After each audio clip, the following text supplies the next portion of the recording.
अहिंसा सत्य के समान ही व्यापक होती है। अहिंसा की सिद्धि के बिना सत्य की सिद्धि संभव नहीं। अतएव दूसरी दृष्टि से देखें तो सत्य अहिंसा की पराकाष्ठा ही है।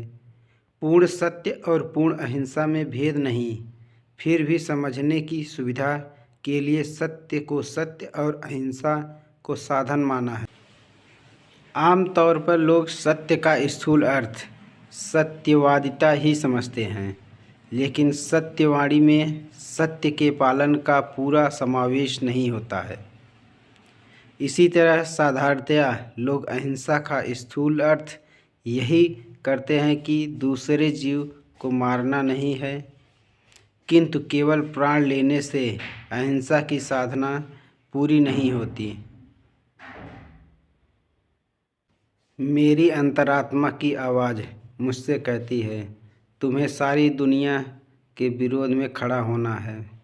भले ही तुम अकेले खड़े हो, दुनिया तुम्हें अग्नीय दृष्टि से देखे, पर तुम्हें उनसे आंख मिलाकर खड़े रहना है। डरो मत, अपनी अंतरात्मा की आवाज़ का भरोसा करो। स्त्री और पुरुष में प्राकृतिक भेद है। इस कारण नित्य के जीवन में उन्हें जिन कर्तव्यों का पालन करना होता है, उनमें भी भेद हो सकते हैं।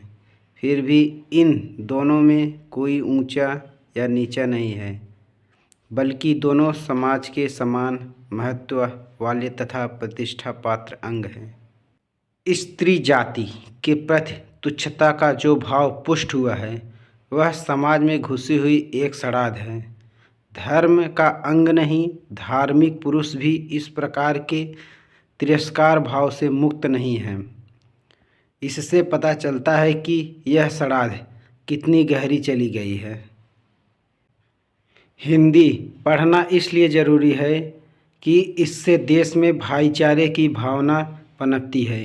हिंदी की देश की राष्ट्रभाषा बना देना चाहिए। आप चाहते हैं कि हमारा राष्ट्र संगठित हो, इसलिए आपको प्रांतीयता के अभियान को छोड़ देना चाहिए। मेरा लक्ष्य विश्व मैत्री है और मैं गलत काम का अधिकतम विरोध करते हुए भी अधिकतम प्रेम का परिचय दे सकता हूँ।